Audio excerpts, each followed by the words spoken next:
نحمده ونستغفره ونؤمن به ونتوكل عليه ونعوذ بالله من شرور أنفسنا ومن سيئات أعمالنا من يهده الله فلا مضل له ومن يضلل فلا هادي له ونشهد أن سيدنا ومولانا محمدا عبده ورسوله أما بعد فأعوذ بالله من الشيطان الرجيم بسم الله الرحمن الرحيم يا أيها الذين آمنوا اتقوا الله وكونوا مع الصادقين وقال تعالى يا أيها الذين آمنوا اذكروا الله ذكرا كثيرا وسبحوه بكرة وأصيلا صدق الله مولانا العظيم قال رسول الله صلى الله عليه وسلم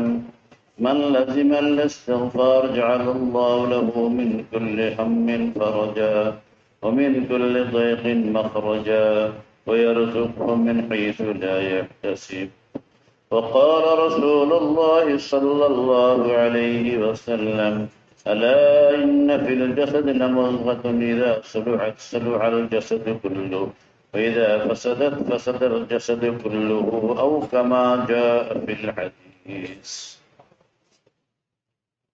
সম্মানিত উলামায়ে কেরাম, তলাবায়ে হাদিস, মুসলমান ভাই ও বোনেরা, কোরআনুল কারীমের আয়াতের কিছু অংশ তেলাওয়াত করেছি। রাসূল আকরাম সাল্লাল্লাহু আলাইহি ওয়াসাল্লামের হাদিস ভান্ডার থেকে কিছু অংশ তেলাওয়াত করা হয়েছে। দোয়া করেন সবাই রব্বুল আলামিন আমাদের সবার কলব জানকে কোরআনুল কারীমের এবং হাদিসের নববীর নূরে মুনাব্বার আলোতে আলোকিত করার তৌফিক দান করেন, সবাই বলেন আমিন। মাসিক ইসলাহি জলসা এক মাস পরে পরে অনুষ্ঠিত হয়। আজকে আসি এক মাস পরে প্রায় এই মাসিক ইসলাহের জন্য আমরা এখানে একত্রিত হয়েছি। আমি আসতে পারি নাই, আমাদের আকীদা বিশ্বাস হলো আমি আসতে পারি নাই, আমার আল্লাহ তাআলা আমাকে নিয়ে আসতেন। উর্দুতে কবিতা আছে, ये कदम उठते नहीं उठाए जाते हैं। আল্লাহ পাকের মহব্বতের রাস্তায় মানুষ চলতে পারে না। আল্লাহ পাক যদি কাউকে চান তাইলে পরে দিয়া তার পাওকে তোলার জন্য উঠানোর জন্য হাজির হওয়ার জন্য আল্লাহ পাক তৌফিক দান করেন।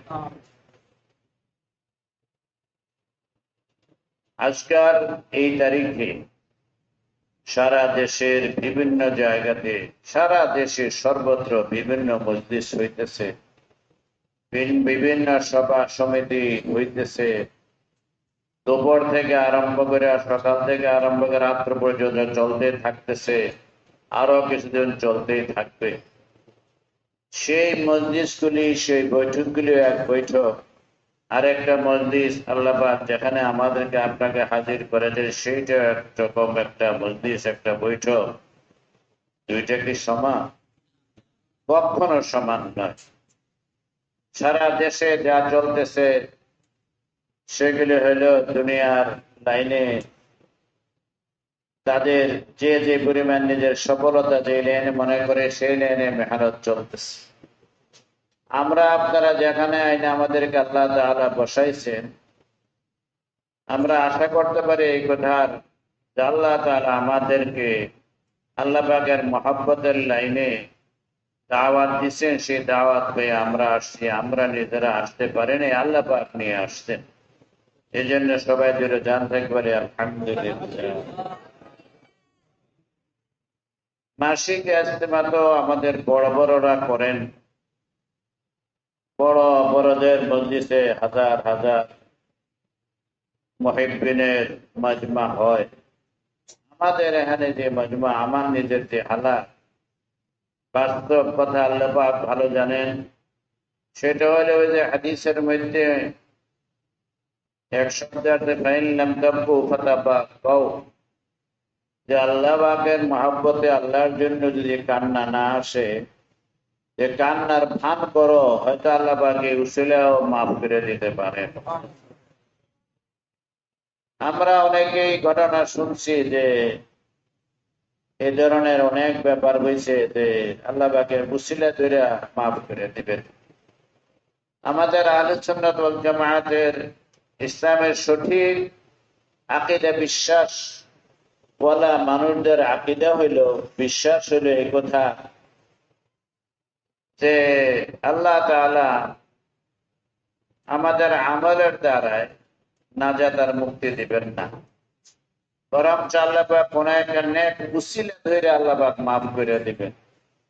আমাদের আকীদা বিশ্বাস হইল এই কথা যে আমার যে আমল আছে এই পচা কান্দা আমলের বদলা কিছু পাওয়ার মতো নাই। যদি আল্লাহ পাক কিছু মেহরবানি করেন সেটা আল্লাহ পাকের ফজল করম, আল্লাহ পাকের একান্ত মেহরবানি ছাড়া আর কিছুই না। দোয়া করার সবে রব্বুল আলামিন আমাদের সবাইকে আল্লাহ পাকের সে খাস ফজল করম আমাদেরকে নসিব করার সবাই বলেন আমিন। হযরতে মূসা আলা নবীনা আলাইহিস সালাতু ওয়াস সালাম কোরআনুল কারীমের সবচেয়ে আলোচিত নবী। কোরআনুল কারীমে যে সব নবী রাসূলদের আলোচনা আছে সবচেয়ে বেশি আলোচনা হইল হযরতে মূসা আলা নবীনা আলাইহিস সালাতু ওয়াস সালামের। হযরত মূসা আলা নবীনা আলাইহিস সালাতু ওয়াস সালামের জন্ম থেকে আরম্ভ করে মৃত্যু পর্যন্ত সমস্ত ঘটনা কোরআনুল কারীমে বিস্তারিত আলোচনা করা হয়েছে। সেখানে একটা উল্লেখযোগ্য ঘটনা হইল যে মূসা আলাইহিস সালাম যে যুগে আসছিলেন সে যুগটা ছিল জাদুকরীর যুগ, জাদু দেখানোর যুগ, জাদু মন্ত্রের যুগ ছিল। মূসা আলাইহিস সালাম যখন নাকি ফেরাউন এবং তার বাহিনীকে, তার দলবলকে ইমানের দাওয়াত পেশ করলেন, তখন তারা বলল আপনি কোন মুজিজা দেখান, অস্বাভাবিক ঘটনা দেখান, ধীরে দেখলে আমাদের বিশ্বাস হয় যে আপনি আসলে আল্লাহ তাআলার নবী। মূসা আলাইহিস সালাম ওনার হাতের লাঠি ফেললেন, অজগর হয়ে গেল। কোরআনে কারীমের কয়েক সূরাতে কয়েকবারে আলোচনা আসছে। তারা দেখলো, দেখার পরে দিয়া বলতে লাগলো যে এইটা ইন্না হাযা লাসাহিরুম মুবিন, যেটা বহুত বড় জাদুঘর আসছে, বহুত বড় জাদুঘরে দেখাইছে। ফেরাউনের আশেপাশে যারা ছিল তারা বললো এই কথা যে জাদুর মোকাবেলা করা হোক। মূসা তো কিছু জাদুঘরে নিয়ে আসবে, আমাদের দেশে তো হাজার হাজার লক্ষ লক্ষ জাদুঘর আছে, বাছাই করে জাদুঘরদেরকে আনা হোক, আর এই জাদুঘররা জাদু করে দেখাবে, আর মূসা দেখাইবো, দেখাইলে পরে দিয়া মূসা অবশ্যই হেরে যাবে, আমরা ফেরাউনের বাহিনী আমরা বিজয় লাভ করব। দিন তারিখ ঠিক করা হইল, মূসা আলাইহিস সালামের বিরুদ্ধে জাদুঘররা জাদু করে দেখাবে। জমা করতে করতে ফেরাউন বাছাই করে করে প্রত্যেক এলাকা থেকে বাছাই করে আপনার ৭০,০০০ জাদুঘর জমা করলেন। এই জাদুঘররা এসে এখানে অনেকদিন শয়তানের ফেরাউনের লঙ্গরখানা খাইতেছে, থাকতেছে, ট্রেনিং দিতেছে, অনুশীলন করতেছে, এইভাবে চললো অনেকদিন। হইতে হইতে সময় যখন ঘনাই আসছে তখন এক আজীব ঘটনা ঘটলো যে আল্লাহ তাআলা যখন কোন ব্যবস্থা করেন তখন মানুষ এমন হয় যে মানুষের চিন্তা সেখানে যায় না, আল্লাহ পাকের কুদরতে সেখানে আপনার যে বহিঃপ্রকাশ ঘটে, কুদরতের বহিঃপ্রকাশ ঘটে।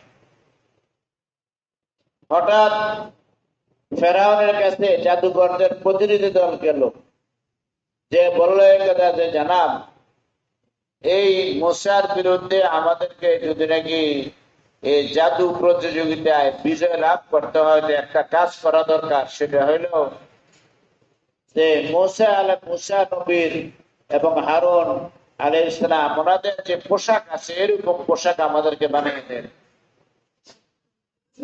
কারণ দুশ্মনকে পরাজিত করতে হইলে অনেক সময় দুশ্মনের বেশভূষা ধরা লাগে, আমাদেরকে এটা আপনি করে দেন। ফেরাউন বলল তো অল্প সময়, ঠিক আছে, ব্যবস্থা হবে। দেশের সমস্ত দর্জি, সমস্ত টেলারকে হুকুম দিয়া এই 70,000 কারিগরের জাদুঘরের জন্য 70,000 আপনার পোশাক আপনার দেশে তৈরি করা এটা করা হবে। নির্ধারিত দিনে মাঠের মধ্যে বিরাট ব্যবস্থা করা হইলো। একদিকে মুসা আলাইহিস ইসলাম আর ওনার ভাই হারুন আলাইহিস ইসলাম, আর মাঠের ওই পাশে 70,000 জাদুঘর, মাঝখানে দর্শকের অভাব নেই। ফেরাউনের সব বাহিনী আসছে সবাই দেখার জন্য যে আজকে তো জাদুর প্রতিযোগিতা হবে। মুসা, তাদের ধারণা মুসা হাইরা যাবে, তারা বিজয় লাভ করবে। মাঠের মধ্যে যখন জাদুঘররা ওই পাশে আসছে, তখন তারা জাদু পরিচালনা করবে। মুসা আলাইহিস সালাম আল্লাহর দিকে মুতাওয়াজ্জি হইলেন। আল্লাহ তাআলার পক্ষ থেকে আপনার হুকুম হইলে এই কথা যে আপনি আমার নাম নিয়ে বিসমিল্লাহির রহমানির রহিম বইলা আপনার এরিয়াটাকে চারিদিক দিয়ে আপনি দাগ দিয়ে ভিতরে আপনি থাকেন, এরা আপনার কোনো ক্ষতি করতে পারবে না। আল্লাহ পাকের নামের এত তাসির বললেন যে তাদের সমস্ত জাদুঘরি খতম হয়ে যাবে, আপনি কোনো চিন্তা করেন না। মুসা আলাইহিস সালাম তাই করলেন। ইসমে আযম আল্লাহ পাকের নাম বিসমিল্লাহির রহমানির রহিম নাম পড়ে চারিদিক দিয়ে দাগ দিয়ে বিরাট একটা এরিয়া করে তিনি মাঝখানে বসলেন। আর ওরা তো পুরা মাঠ ওদের দখলে, স্টেজ ওদের দখলে, ওনার তো কিছুই নাই, দুর্বল। তারা বললো যে আমরা জাদু চালানো শুরু করি। মুসা আলাইহিস সালাম যে ঠিক আছে, কোনো অসুবিধা, শুরু করো। তারা জাদু চালাইতে শুরু করলো। মন্ত্র পড়ে হাজার হাজার রশি তারা বানিয়ে নিয়ে আসছে। ফু দেয়, দিলে প্রতিলে রশিগুলি আপনার সাপে পরিণত হয়ে যায়, সাপ হয়ে যায়। তারা অনেকগুলি লাঠি নিয়ে আসছে, এগুলি সাপ হইয়া আপনার মুসা আলাইহিস সালামের কাছে আসে। কিন্তু মজার কথা হইলো যে চারিদিকে যে দাগ দেওয়া আছে মুসা আলাইহিস সালামের যে এরিয়া আছে ইসমে আযমের আল্লাহর নাম পড়া, সে দাগের এরিয়ার বাইরে এসে সব পড়ে যায় এবং রশি আবার রশি হয়ে যায়, লাঠি আবার লাঠি হয়ে যায়। এই অবস্থা শুরু হয়েছে।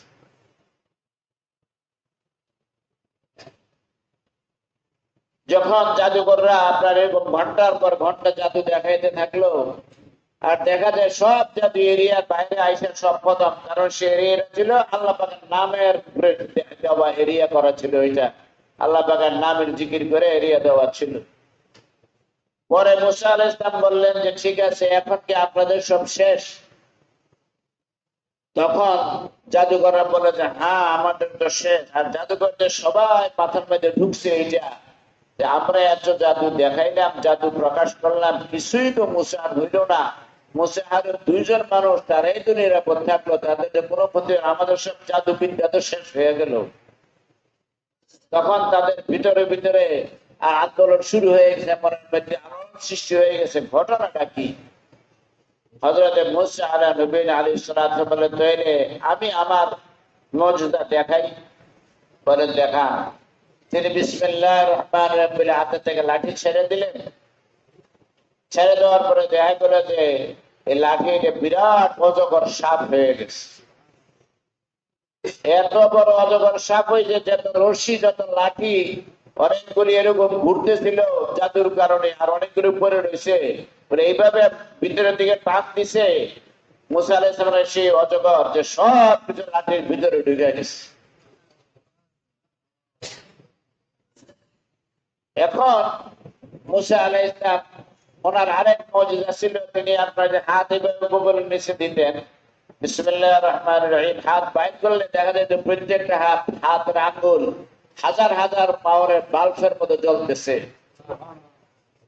এইগুলি দেখার পরে জাদুঘররা সবাই আর মুসা আলাইহিস সালাম দাওয়াত পেশ করলেন যে দেখেন আমার এগুলি জাদুঘরি কোনো কিছু না, আমি আপনাদেরকে যা দেখাইছি যা হয়েছে সেটা আমার আল্লাহর মেহেরবানি, আল্লাহর পক্ষ থেকে আমাদের দায়িত্ব দেওয়া হয়েছে আমি যেন ইমানের দাওয়াত আপনাদের কাছে পেশ করি। আমি আপনাদেরকে, আপনাদের নেতাকে সবাইকে ইমানের দাওয়াত পেশ করলাম। সবাই বলেন লা ইলাহা ইল্লাল্লাহু মুসা কালিমুল্লাহ। কারণ কলমা তো একটাই। আদম আলাইহিস সালামের সময় ছিল লা ইলাহা ইল্লাল্লাহু আদম সাফিউল্লাহ। আপনার দেশে কি কয় মুসা আলাইহিস সালামের সময় আইসা হইল লা ইলাহা ইল্লাল্লাহ মুসা কালিমুল্লাহ। ঈসা আলাইহিস সালামের সময় ঈসা রূহুল্লাহ। আর আমাদের নবীর সময় কি মুহাম্মাদুর রাসূলুল্লাহ। সাল্লাল্লাহু আলাইহি ওয়াসাল্লাম মুসা আলাইহিস সালাম যখন ঈমানের দাওয়াত পেশ করলেন, বলে যে 70,000 কারিগর, 70,000 জাদুঘর সবাই মুহূর্তে পেলে এক মুহূর্তে সমস্যার সময় পেলে লা ইলাহা ইল্লাল্লাহ মুসা কালিমুল্লাহ, সবাই কলমা পড়ে মুসলমান হয়ে গেছে। যখন মুসলমান হয়ে গেল, মুসা আলাইহিস সালাম আশ্চর্য হইলেন যে কি ঘটনা ঘটলো, কি হইল ব্যাপার, আল্লাহ পাকের কি কুদরত, আল্লাহ পাকের কি কারিশমা, আমিও তো বুঝতে পারলাম না। ওই দিক দিয়ে ফেরাউন ঘোষণা করলো লাউসাল্লিবান্নাকুম ফি জুযুইন নাখলি, যে তোমাদেরকে আমি অবশ্যই শাস্তি প্রদান করব, এটা খাওয়াইলাম, এত পড়াইলাম, এরপরে দিয়ে তোমাদেরকে কাপড় চোপড় পরাইয়া সব মাঠে নামাইলাম, আর মুহূর্তের মধ্যে তোমরা আত্মসমর্পণ করলাম মুসার কাছে, তোমাদেরকে আমি শুলিতে চড়াইয়া মারবো। কিন্তু হইলে কি হবে, আল্লাহ পাকের মেহেরবানি ছিল বিদায় তো তারা কলমা পড়ছে, তারা ঈমান এরকম মজবুত হয়ে গেল যে মুসা আলাইহিস সালাতু ওয়াস সালাম আসছিলেন মাত্র 2 জন মানুষ, আর কেউ নাই দলের মধ্যে, কে হই নাই সাথে। কিন্তু যখন নাকি আপনার সময় শেষ হইল, এখন সংখ্যা দাঁড়ালো 70,000 2 জন। কয়জন দাঁড়ালো সংখ্যা বলেন? সুবহানাল্লাহ বিহামদিহি। হেদায়েত আল্লাহ পাক নিজের হাতে রাখছেন। আল্লাহ পাক যখন হেদায়েত দেন, মান ইয়াহদিল্লাহ, যে খুতবাতে পড়া হয় মান ইয়াহদিল্লাহ ফালা মুদিল্লা লাহু, আল্লাহ পাক যখন কাউকে হেদায়েত দেন, কেউ গোমরাহ করতে পারে না। আল্লাহ পাক যখন কাউকে গোমরাহ করেন, তাকে কেউ হেদায়েত দিতে পারে না। মুসা আলাইহিস সালাতু ওয়াস সালাম আল্লাহ তাআলা কত খুশি হয়েছে ওই আল্লাহ তাআলার কাছে। তিনি আদৌ উনি আল্লাহ পাকের অনেক পেয়ারা বান্দা, এত মহব্বত ছিল যে মহব্বতের মানুষের সাথে কথাবার্তা হয় তো একটা কথা বললে আরো কয়েকটা কথা বলতে ইচ্ছা হয়। মুসা আলাইহিস সালাম জিজ্ঞেস করছিল, হ্যাঁ যে তোমার ওমা তিলকে বিয়ামিনিকা ইয়া মুসা, মুসা রে তোমার ডান হাতে কি? আল্লাহ ক্বালা হিয়া আসায়া আতওয়াক্কু আলাইহা ওয়া আউশু বিহা, হ্যাঁ ফিয়া মাআতিব ওয়ালিয়া ফিয়া মাআরিব উখরা পর্যন্ত বললেন, 5টা কথা বললেন যে এইটা আমার হাতের লাঠি, এটাতে গাছেতে পাতা পেরে আমার বকরিরে খাওয়াই, আমি ট্যাক লাগাইয়া চলি, এবং আরো অনেক কাজ আল্লাহ আমি করি। আল্লাহ তাআলা জিজ্ঞেস করছে কথা কয়টা? একটা। তিনি কথা বললেন কয়টা? 5। মুসা আলাইহিস সালাম আল্লাহ তাআলাকে বললেন এই কথাবার্তা যে মুসা, আল্লাহ বুঝলাম তো না ঘটনা কিছু, তারা তো সবাই আসছিল আমাকে খতম করার জন্য, আপনি তাদেরকে সবার ঈমানের দৌলত দিয়ে দিলেন, হেদায়েত নসিব করে দিলেন, কারণটা কি? মুফাসসিরিনে কেরাম লেখে রব্বুল আলামিন জানাই দিলেন মুসা আলাইহিস সালামকে, কথা মুসা আসলে এই ঘটনা যেটা ঘটাইছি সেটা আমি তোমার খাতিরে ঘটাইছি। বলে আল্লাহ বিস্তারিত বললে ভালো হয়, বিস্তারিত ব্যাখ্যা দিয়ে আল্লাহ তাআলা জানাই দিলেন, মুসা তুমি লক্ষ্য করছো যে তারা যে মাঠে এসে হাজির হয়েছিল তাদের শরীরের পোশাকটা কেমন ছিল? তোমার শরীরে যেরকম পোশাক ছিল ঠিক সেম ড্রেস তাদের শরীরে পরা ছিল। এই জন্য আমার কাছে দয়া লাগছে, মায়া লাগছে যে আমার মুসার শরীরে পোশাকের মধ্যে যে আরো পোশাক পরছে তাদেরকে আমি পথভ্রষ্ট করে মাঠাতে বিদায় করবো না, আমি তাদেরকে শুধুমাত্র আপনার মতো পোশাক পরার কারণে তাদেরকে হেদায়েতের দৌলত দান করে দিচ্ছি।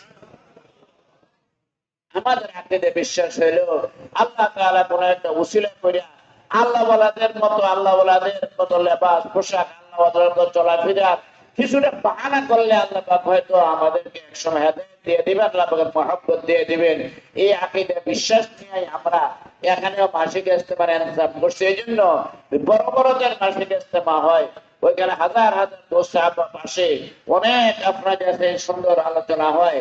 আমরা এটার নকল করি, অনুসরণ করি, তাইলে হয়তো বা আল্লাহ মেহেরবানি করে যদি আমাদেরকে ওই একমাত্র নকল করার কারণে, বড়দের অনুশীলন করার কারণে হয়তো আল্লাহ আমাদেরকে আল্লাহ পাকের মহব্বতের দৌলত দান করে দেবেন ইনশাআল্লাহ।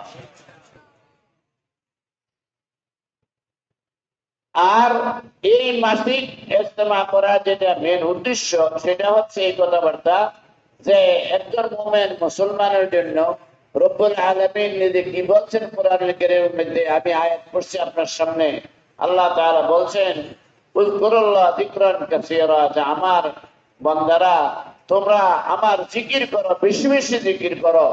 সামনে বলছেন ওয়াসাব্বিহু বুকরাতান ওয়া আসীলা, এবং তোমরা আমার পবিত্রতা বর্ণনা করো সকাল এবং বিকাল। অর্থাৎ সকাল বিকাল আল্লাহ পাকের জিকির করা, সকাল বিকাল আল্লাহ পাকের কিছু জ্ঞান আপনার পবিত্রতা বর্ণনা করা, এটা আল্লাহ পাকের, আল্লাহ পাক বান্দাদেরকে হুকুম দিয়েছেন। এই জন্য বলছেন একজন মুমিন মুসলমানের হায়াত কে দিছে বলে? আল্লাহ দিছেন। দৈনিক কত সময় দিছেন? 24 ঘন্টা। এই 24 ঘন্টা হায়াতের মধ্যে প্রত্যেকটা মুমিন মুসলমান যেন আপনার কিছু সময় সকাল এবং কিছু সময় বিকালে আল্লাহ পাকের জিকিরে কাটায়। এই জন্য আল্লাহ তাআলা আপনি যে বলছেন যে আমার মুমিন বান্দার আল্লাহ পাকের জিকির করো, বেশি করে জিকির করো এবং আল্লাহ তাআলার পবিত্রতা বর্ণনা করো, সকাল বিকাল আল্লাহ তাআলার পবিত্রতা বর্ণনা করো। আমরা পুরা মাস বিভিন্ন জায়গাতে, কেউ ব্যক্তিগতভাবে, কেউ আপনার প্রাতিষ্ঠানিক ভাবে, কেউ একত্রিত হইয়া কিছু মানুষেরা আল্লাহ পাকের জিকির আজকার আমরা করতেছিলাম। মাসের পরে একবার সবাই একত্রিত হয়ে যদি আমরা কিছু সময় আল্লাহ পাকের জিকির করি, আল্লাহ পাকের মহব্বতের আলোচনা করি, তাইলে ফার্সিতে কথা আছে, বদারা বনেকা ভবিষ্যৎ করিম। আমাদের আকীদা বিশ্বাস তো এটাই, আমি গুনাহগার, কিন্তু এই মাজমার মাঝে কিছু আল্লাহ পাকের নেক বান্দা, প্যারা বান্দা আছে, তাদের হাতে যদি একসাথে হাত উঠাই, আল্লাহ পাক হয়তো আমার হেদায়েতের ফয়সালা করে দিবেন। সেজন্য এই ব্যবস্থাপনা যে মাস আমরা বিভিন্ন জায়গাতে জিকির করছি, প্রত্যেকে নিজের মতো। হ্যাঁ, মাসের পরে আমরা সব একসাথে হইলাম, সেরা কিছু সময় আল্লাহ পাকের মহব্বতের আলোচনা করিয়া এরপরে আমরা জিকির করে দোয়া করে গেলাম, হয়তো আল্লাহ পাক এর উপরে আমার আপনার হেদায়েতের ফয়সালা করে দিবেন। এরকম ভাবে হয়তো আল্লাহ তাআলা আল্লাহ পাকের জিকিরের উপরে দোয়া করার দ্বারাই আল্লাহ পাক আমাদের বিপদ আপদ মুসিবত বিভিন্ন সুবিধাকে আল্লাহ পাক কি করবেন? দূর করে দিবেন। হ্যাঁ, এবং কিছু সময় আল্লাহ পাকের মহব্বতে বসা, আল্লাহ একসাথে বসা, এটার জন্য কি বলছেন রাসূলুল্লাহ সাল্লাল্লাহু আলাইহি ওয়াসাল্লাম? বলছেন ওয়াজিবাত মাহাব্বতি, হ্যাঁ, লিল মুতাহাব্বিনা ফিয়া ওয়াল মুতাযাবিরিনা ফিয়া ওয়াল মুতাবাদিলিনা ফিয়া। বলছে আমার মহব্বত আমি জরুরি করে দিলাম, আমার মহব্বত আমি পাওয়ার জন্য যোগ্য বলে ঘোষণা করে দিলাম ওই ব্যক্তিদেরকে যারা বিভিন্ন জায়গা থেকে একসাথে আইসা বসে আমার মহব্বতে বসে, কোনো কারণে না। এবং আমার মহব্বতের আলোচনা করার জন্য তারা বসছে, দুনিয়ার অন্য কোনো কারণে না। একে অপরকে মহব্বত করে তারা একমাত্র আমার জন্য মহব্বত করে, অন্য কোনো কারণে নয়। তা আমি যেটা বলছিলাম যে আজকের এই দিনে এই সময় হয়তো সারা দেশের বিভিন্ন জায়গাতে মানুষ বিভিন্ন কারণে একত্রিত হইয়া আপনার মাইক চালাইতেছে, বক্তৃতা দিতেছে, মিটিং মিছিল করতেছে, কত কিছু করতেছে, তাদের উদ্দেশ্য ভিন্ন। আর আমরা যে এখানে বসছি আমাদের সবার একটাই উদ্দেশ্য যে আমরা আল্লাহ পাকের মহব্বতের আলোচনা করব। আমরা সব আল্লাহ পাকের মহব্বতের বান্দা হিসেবে, আল্লাহর ওলি হিসেবে কিভাবে আমরা দুনিয়াতে বসবাস করতে পারি, আল্লাহ পাকের প্রিয় বান্দা হিসেবে কিভাবে আমি আল্লাহর দরবারে হাজির হইতে পারি, তার একটা আলোচনা এবং তার পর্যালোচনা, তার কিছু আমলের আলোচনার জন্য আমাদের এখানে বসা। আল্লাহ তাআলা আমাদের আশাকে বসাকে কবুল আর মঞ্জুর করে সব করেন, আমিন। এইভাবে আপনার আমরা যে এখানে বসছি, ঠিক এইটা হইল সেই মদিনা মুনাওয়ারাতে রাসূলুল্লাহ সাল্লাল্লাহু আলাইহি ওয়াসাল্লাম যখন মসজিদে নববীতে মদিনার শুয়ে মসজিদে সাথীদেরকে নিয়ে বসতেন, দ্বীনের আলোচনা তিনি করতেন। হ্যাঁ, আপনার এই তরিকাই ছিল যেটা আপনার আমাদের বসার তরিকা, যে আপনার সবাই আপনার মাটিতে একসাথে বসছে, কাঠের মধ্যে সবাই বসছে। রাসূলুল্লাহ সাল্লাল্লাহু আলাইহি ওয়াসাল্লাম মিম্বরে বসতেন, বসে আপনার আল্লাহ পাকের মহব্বতের কথাবার্তা বলতেন, দ্বীনের কথাবার্তা বলতেন। একজন মুমিন মুসলমানের করণীয় বর্জনীয় কি আছে এগুলি কথা আলোচনা করতেন, করার মাধ্যমে আল্লাহ পাককে স্মরণ করতেন। আর এইভাবে বলা দ্বারা যেসব মানুষরা নবীজির দাওয়াতকে গ্রহণ করেছিল, যেসব মানুষরা নবীজির কথাবার্তা শুনছিল, তাদেরকে বলে সাহাবী রাসূল। নবীজির সাহাবী বলে, নবীজির খাতি সঙ্গী বলে। আমাদের আকীদা বিশ্বাস হলে এই কথা যে নবী রাসূল যারা দুনিয়াতে আসছিলেন তারা সবাই নিষ্পাপ ছিলেন। আল্লাহ তাআলা নিজের বিশেষ ব্যবস্থায় তাদেরকে আপনার গুনাহ থেকে বাঁচার ব্যবস্থা করেছেন, গুনাহ থেকে আল্লাহ তাদেরকে হেফাজত করেছিলেন। আর নবীদের সাথে সঙ্গে যারা ছিলেন, সাহাবী রাসূল যারা ছিলেন, হ্যাঁ আপনারা যে আছেন, তারা ছিলেন এমন মানুষ যে তারা এরকম ছিলেন না, নিষ্পাপ ছিলেন না, কিন্তু তাদের দ্বারা কোন রকম ছোট মোটো কোনো গলতি ভুল ভ্রান্তি হয়ে গেছে, তো আল্লাহ তাআলা নিজে তাদেরকে মাফ করার ঘোষণা দিয়ে দিয়েছেন। কোরআনুল কারীমের 4 পারাতে 9 পৃষ্ঠাতে কোরআনুল কারীমের আয়াত আছে। আল্লাহ তাআলা বলেন, ওয়ালাকাদ আফা আনহুম, দুনিয়ার মানুষরা শুনে রাখো, আমার প্রিয় হাবিবের সাথে যারা ওঠা বসা করছে, তাদের দ্বারা যদি কোন রকম ভুল ভ্রান্তি কিছু হইয়াও থাকে, আমি তাদেরকে অবশ্যই মাফ করে দিচ্ছি। নবীদের সাহাবী যারা ছিলেন, তারা ছিলেন এমন যে নবীজি ছিলেন মাসুম, নিষ্পাপ। আর নবীদের সাথে সঙ্গে যারা ছিলেন, তারা হলেন এমন মানুষ যাদেরকে আল্লাহ তাআলা আগে থেকে মাফ করে দিয়েছেন। মাফের ঘোষণা কোরআনে কারীমে আল্লাহ পাক দিয়ে দিয়েছেন। এবং যে ভাষায়, যে শব্দের দ্বারায় আল্লাহ তাআলা রাসূলুল্লাহ সাল্লাল্লাহু আলাইহি ওয়াসাল্লামের সাথে সঙ্গে মাফের ঘোষণা দিয়েছেন, এই যে বললাম ওয়ালাকাদ আফা আনহুম, এই তাদের মাফি নামার শব্দসমূহ, শব্দগুলি কিয়ামত পর্যন্ত পড়া হবে কোরআনে কারীমের আয়াত হিসেবে। এবং তাদের যে মাফ করছেন আল্লাহ তাআলা, প্রত্যেকটা হরফের বদলা ওযু ছাড়া একজন মানুষ এই শব্দগুলি পড়ে কোরআনে কারীমের আয়াত হিসেবে, প্রতি হরফের বদলা আল্লাহ তাআলা তাদেরকে অন্তত কমসে কম কষ্ট করে নেকি দান করবেন। তাহলে তারা নবীজির সাথী সঙ্গী ছিলেন, সাহাবী রাসূল ছিলেন, তাদেরকে আল্লাহ তাআলা মাফ করেছেন বলে ঘোষণা দিয়ে দিয়েছেন। কিয়ামত পর্যন্ত এটা পড়া হবে। নবীজির সাহাবী যারা ছিলেন, তাদের সম্পর্কে কোরআনুল কারীমের মধ্যে আল্লাহ তাআলা একাধিকবার বহুবার বলছেন, রাদিয়াল্লাহু আনহুম ওয়া রাদু আনহু, আল্লাহ তাআলা তাদের উপর রাজি হয়ে গেছে, তারাও আল্লাহ তাআলার উপর রাজি এবং খুশি হয়ে গেছে। আবার বলছেন আল্লাহ তাআলা যে তাদের উপর রাজি খুশি হয়ে গেছেন, এমন রাজি খুশি হয়েছেন, বলছেন যে কিয়ামত পর্যন্ত মানুষেরা যখন এই নবীজির কোন সাহাবীর নাম নিবে, সেই সময় তাদের নামের পরে এই শব্দটা অবশ্যই বলতে হবে যে হযরত আবু বকর সিদ্দিক, পরে কি বলতে হবে? রাদিয়াল্লাহু তাআলা আনহু, ওমর ফারুক রাদিয়াল্লাহু আনহু, উসমান গনি রাদিয়াল্লাহু তাআলা আনহু, আবু হুরায়রা রাদিয়াল্লাহু তাআলা আনহু। এই শব্দ বলবে কি অর্থ? যে আবু বকর কেমন মানুষ, যে আল্লাহ ওনার রাজি হয়ে গেছে। ওমর ফারুক কেমন মানুষ, আল্লাহ ওনার রাজি খুশি হয়ে গেছে। উসমান গনি কেমন মানুষ, যে আল্লাহ তাআলা ওনার উপর রাজি খুশি হয়ে গেছে। এরকম প্রত্যেকটা সাহাবী, প্রত্যেকটা মানুষ যে নবীজিকে ঈমানের সাথে একবার দেখছে, হ্যাঁ, তার আপনার আছে কি মর্যাদা আল্লাহ এইভাবে বাড়াইছেন যে কিয়ামত পর্যন্ত তাদের নাম নিলে বলতে হবে রাদিয়াল্লাহু তাআলা আনহু, মহিলা হইলে বলতে হবে রাদিয়াল্লাহু তাআলা আনহা। এত বড় মর্যাদা আল্লাহ পাক তাদেরকে দান করছেন। আবার মহিলা মানুষ নবীজির আপনার কলমা গ্রহণ করছে, নবীজির সুহবত, নবীজির সান্নিধ্য লাভ করছে, হ্যাঁ, ওনার ব্যাপারে জিবরিল আমিন এসে নবীজিকে বলছেন, ইয়া রাসূলুল্লাহ, আল্লাহ তাআলা খাদিজাতুল কুবরা রাদিয়াল্লাহু তাআলা আনহাকে সালাম বলছেন।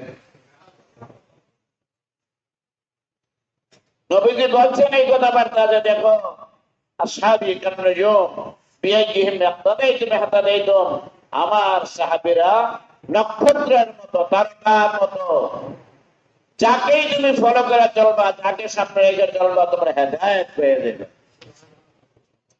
সাহাবায়ে কেরামের পরিচয় দিতে আল্লাহ তাআলা, হ্যাঁ, আপনাদেরকে তাদের মর্যাদা কত বড় এটা ফুটে উঠেছেন। বলছেন সাহাবায়ে কেরাম যারা ইখতারহুমুল্লাহ লিসুহবাতি নবিয়িহি ওয়া লিইকামাতি দীনিহি, কোটি কোটি মানুষ থেকে বাছাই করে আল্লাহ তাআলা যাদেরকে নবীর সাথী সঙ্গী হিসেবে নির্বাচন করেছিলেন এবং দ্বীন প্রতিষ্ঠার জন্য যাদেরকে আল্লাহ পাক নির্বাচন করেছিলেন, তারা ছিলেন নবীদের সাহাবী। আজকে আমরা এই 11 নম্বর বি ব্লকে মসজিদে তৈরিতে বৈশা কোরআন এবং হাদিসের আলোচনা করতেছি। এইটা সব কিছু পাইছে সাহাবায়ে কেরামের কুরবানির বদৌলতে, সাহাবায়ে কেরামের মেহনতের বদৌলতে। সাহাবায়ে কেরাম এই দ্বীনকে নবীজির সুহবতে, নবীজির সাথে থেকে নবীজির কাছে থেকে শিখছেন। এবং এই সাহাবায়ে কেরামের মধ্যে অনেক সাহাবায়ে কেরাম এমন ছিলেন যাদের দুনিয়াতে থাকা অবস্থায় বেহেশতের শুভ সংবাদ আল্লাহ পাক পাঠিয়ে দিয়েছেন। এই যে তারা এত বড় মর্যাদা পাইলেন, আল্লাহ তাআলা বলে দিয়েছেন কোরআন শরীফ, আল্লাহ তাদের রাজি, তারা আমি আল্লাহর রাজি। তাদের নাম নিলেই বলো যে আল্লাহ তাআলা তাদের রাজি এবং খুশি আছে। এত বড় মর্যাদা তারা লাভ করলেন, বেহেশতের শুভ সংবাদ তারা পাইলেন, এত বড় সম্মান তারা পাইলেন। এই সম্পর্কে হাকিমুল উম্মত মুজাদ্দিদুল মিল্লাত ভারতের প্রসিদ্ধ বুজুর্গ মাওলানা শাহ আশরাফুল ইসলাম থানভী রাহমাতুল্লাহ আলাইহি বলেন, দুনিয়ার মুসলমান ভাইরা শুনে রাখো যে সাহাবায়ে কেরামের এত সম্মান, এত মর্যাদা, এত সুখ্যাতি দুনিয়াতে বেহেশতের সংবাদ এত কিছু তারা পাইছে। তারা সবাই বড় বড় আলিম ছিলেন না, বড় ডিগ্রিধারী আলিম ছিলেন না তারা সবাই। তিনি কি বলছেন যে সাহাবায়ে কেরাম সবাই আলিম না थे, যে সাহাবায়ে কেরাম সবাই বড় বড় আলিম ছিলেন না। এরপরে এত বড় মর্যাদা সম্মান তারা কিভাবে পাইছেন? বলছেন উনহে जो कुछ मिली सोहबत से मिली, যে সাহাবায়ে কেরাম এত সম্মান এত মর্যাদা পাইছেন, যাই যত মর্যাদা পাইছেন সব একটাই কারণ ছিল, তারা নবীজির সান্নিধ্যে, নবীজির সোহবত, নবীজির সান্নিধ্য তারা লাভ করছিল, নবীজির সাথে উঠা বসা তারা করছিল। নবীজির পোশাকের মতো তাদের পোশাক ছিল, নবীজির আমলের মতো তাদের আমল ছিল। নবীজির সাথে উঠা বসা করার কারণে আল্লাহ পাক তাদেরকে এত বড় মর্যাদা দান করেছে। বলছেন যে শুধু তাই না, বরঞ্চ এই সাহাবায়ে কেরাম আল্লাহ পাকের এত পেয়ারা বান্দা হয়েছেন, এত নেক বান্দা হয়েছেন, এত বড় শুভ সংবাদ পাইছেন নবীদের সোহবতের সান্নিধ্যের কারণে। অতএব কিয়ামত পর্যন্ত মানুষ যদি কেউ আল্লাহ পাকের এরকম পেয়ারা বান্দা হইতে চায়, আল্লাহ পাকের এরকম ওলি হইতে চায়, তাইলে ইমাম মালিক রাহমাতুল্লাহ আলাইহি, বহুত বড় ইমাম, চার মাযহাবের এক মাযহাবের ইমাম মালিক রাহমাতুল্লাহ আলাইহি বলেন, আউয়াল উম্মত যে তরিকা হেদায়েত পাইছে, আল্লাহর মহব্বত পাইছে, বলে আখেরি উম্মত কিয়ামত পর্যন্ত মানুষ ওইভাবে দ্বীনের সহি বুঝ পাইব, সহি দ্বীন তারা সেভাবে অর্জন করবে যেভাবে সাহাবায়ে কেরাম পাইছিলেন। সাহাবায়ে কেরাম কিভাবে পাইছিলেন? তারা নিজেদের সময়কে ভাগ করে দৈনন্দিন রুটিনের মধ্যে তাদের একটা রুটিন এটা ছিল যে কিছু সময় তারা রাসূলুল্লাহ সাল্লাল্লাহু আলাইহি ওয়াসাল্লামের সাথে কাটাবেন, নবীজির কাছে কিছু সময় তারা কাটাবেন, এটা তাদের রুটিন ছিল। হযরত ওমর ফারুক রাদিয়াল্লাহু তাআলা আনহু ইসলামের দ্বিতীয় খলিফা, কত বড় মর্যাদা! নবীজি বলছেন লাউ কানা বাদি নাবিয়্যুন লাকানা উমর, শুনে রাখেন আমার পর যে কেউ নবী হইতো তো ওমর ফারুক নবী হইতো। ওমর ফারুক রাদিয়াল্লাহু তাআলা কথা বলছেন যে রাস্তা দিয়ে ওমর ফারুক চলে, শয়তান ওই ভুল রাস্তা শুদ্ধ চালিয়ে দিয়ে অন্য গলিতে চলে যায়, সাহস পায় না ওই গলিতে চলার জন্য। সে ওমর ফারুক রাদিয়াল্লাহু তাআলা আনহুর নিয়ম ছিল যে তিনি আপনার মক্কা শরীফ থেকে মদিনা শরীফে গেছেন, হালাল রুজি রোজগারের প্রয়োজন, এই জন্য তিনি এক সাথীর সাথে, এক সাহাবীর সাথে বন্ধুত্ব করছেন। বলছেন যে ভাই এক কাজ করো, তোমারও হালাল রুজি রোজগারের দরকার, আমারও তো এরকম হালাল রুজি রোজগারের দরকার, চলো একটা কাজ করো, একদিন তুমি নবীদের কাছে থাকবা, আমি হালাল রুজি রোজগারের জন্য বাজারে ব্যবসা বাণিজ্যের জন্য আমি যাব, এরপরের দিন আমি নবীদের কাছে থাকবো, তুমি হালাল রুজি রোজগারের জন্য যাইবা, আর তুমি যেদিন থাকবা নবীদের কাছ থেকে যা শিখতে পারো সবটা তুমি আমার রাত্রেবেলা সব জানাই দিবে, আর আমি যেদিন যা জানতে পারি, যা শিখতে পারি সবটাই আমি তোমাকে রাত্রেবেলা জানাই দিব। অর্থাৎ এমন করছেন যে উনি নিজে হাজির থাকতে না পারলেও নবীজির সারাদিন আমল কি ছিল সেটা হলো ওনার নলেজে থাকে, জানা থাকে, শিখার মতো ব্যবস্থা হয়, সেজন্য তিনি এক সাথীকে নির্বাচন করেছিলেন। যে সাহাবায়ে কেরাম এত মর্যাদা লাভ করেছিলেন কিসের বরকতে? নবীজির সোহবতের বরকতে। বলেন কার কি বরকতে? নবীজির সোহবতের বরকতে।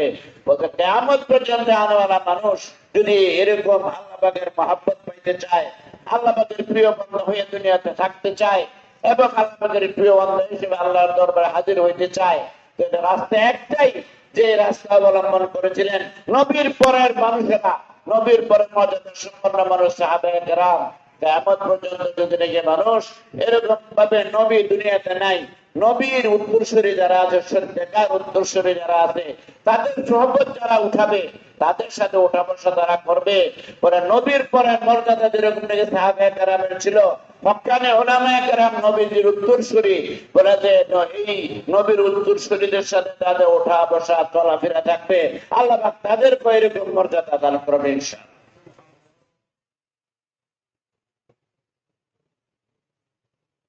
এই পর্যন্ত আল্লাহ পাক এই ধারাবাহিকতা চলে আসেন। আল্লাহর ওলি যারা হয়েছেন, দেখা গেছে তা আল্লাহর আরেক ওলির সান্নিধ্যে থাকার মাধ্যমে সবসময় ওলি হয়েছে।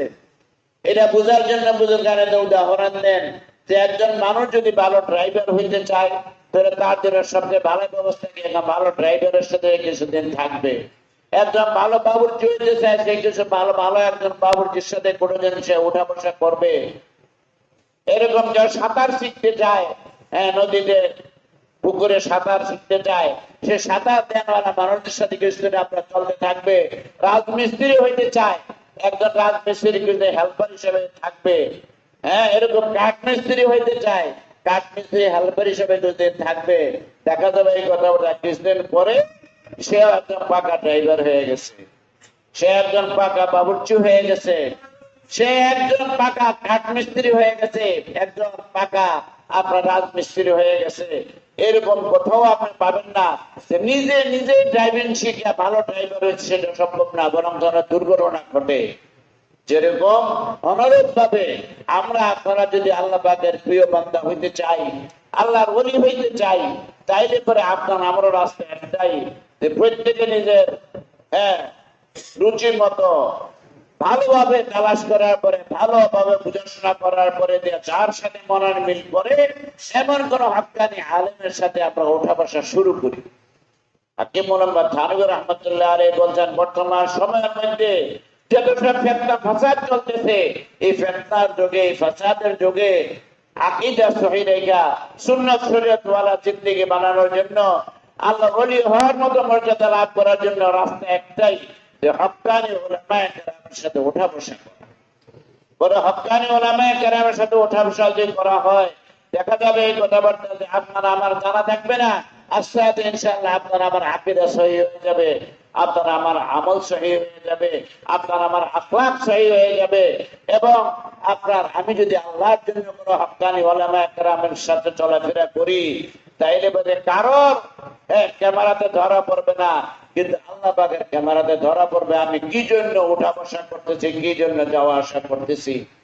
রাসূলুল্লাহ সাল্লাল্লাহু আলাইহি ওয়াসাল্লাম বলছেন এই কথাবার্তা, আমি নবী, আনা কাসিমুন, আমি বন্টন করি। আল্লাহ পাক আমাকে যে আল্লাহ পাকের মহব্বতের দৌলত দান করেন, আল্লাহর বান্দাদের কাছে এটা আমি বন্টন করি, দিবেন তো আল্লাহ তাআলা। অতএব কারণে আমি যদি নাকি আল্লাহর ওলি হইতে চাই, আল্লাহ পাকের প্রিয় বান্দা হইতে চাই, সেরকম সহিহ আকীদাওয়ালা মুমিন মুসলমান হইতে চাই, আপনার আমারও রাস্তা একটাই, হক্কানি আলেম তালাশ করে খুঁজে আসি না, হক্কানি আলেম তালাশ করে তাদের সাথে ওঠা বসা শুরু করে দিই। ইনশাআল্লাহ কিছুদিন পরে দেখবেন আপনার আমার নিজের এটা তাৎক্ষণিক ধরা পড়বে না, কিছুদিন পরে দেখবেন যে ইনশাআল্লাহ সেই দৌলত, সেই সম্পদ আপনার অর্জন হয়ে গেছে। যেমন মনে করেন, হ্যাঁ, আপনার আমার শরীরের নখ বাড়ে, চুল বাড়ে, বাড়ে কিনা, কি বলেন, চুল পাকে, পাকে কিনা, যারা বোরেরা আছে পাকছে কিনা, কিন্তু আপনাদের নখ যে বাড়ে, আপনার লাইটের নিচে ধরে বসে থাকলে দেখবেন না, কিন্তু 2-4 দিন গেলে অটোমেটিক দেখবেন যে ঠিকই নখ বড় হয়ে গেছে। 2-4 দিন গেলে দেখবেন ঠিকই আপনার যে আছে কি চুল বড় হয়ে গেছে। যেরকম দেখি নাই কিন্তু বাস্তবে হয়ে গেছে।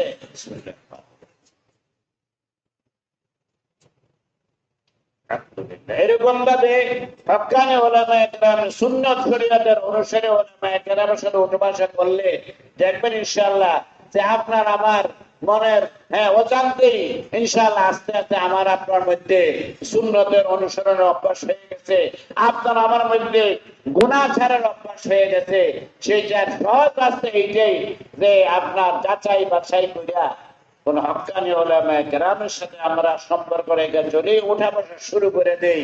হাকিম মোহাম্মদ থানভী রাহমাতুল্লাহ আলাইহি বলছেন, নামাজ রোজা যেরকম ফরজ, একজন মুমিন মুসলমানের জন্য আপনার এরকম আল্লাহর ওলি হবা, আল্লাহ পাকের প্রিয় বান্দা হয়ে দুনিয়াতে থাকা, আল্লাহ পাকের প্রিয় বান্দা এসে আল্লাহর দরবারে হাজির হওয়া সেরকম ফরজ। এই ফরজটা আমি জানি নামাজ ফরজ, রোজা ফরজ, হজ ফরজ, যাকাত ফরজ, কিন্তু এইটাও ফরজ যে আল্লাহ পাকের প্রিয় বান্দা এসে তাহলে আমি হাসর ময়দানে আল্লাহর দরবারে হাজির হই।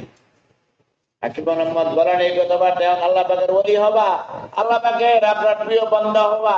তিনি বলেন যে অত্যন্ত সহজ কাম। আল্লাহ পাকের নিজাম, আল্লাহ পাকের সিস্টেম হলো এটা, যে জিনিসের মানুষের যত বেশি প্রয়োজন হয় আল্লাহ পাক সেটাকে তত সহজ করে দেন। একজন মানুষের, আজকে আমরা মাদ্রাসা ক্লাসে বলছিলাম যে সবচেয়ে বেশি দরকার একজন মানুষের দুনিয়াতে বেঁচে থাকতে কিসের দরকার বলেন? বাতাসের বেশি সবচেয়ে দরকার। আগে আসতে বেশি দরকার কিছু আছে? বাতাসে 5 মিনিট বন্ধ হয় কয় লাখ লাশ করে দেবো, ঠিক কিনা?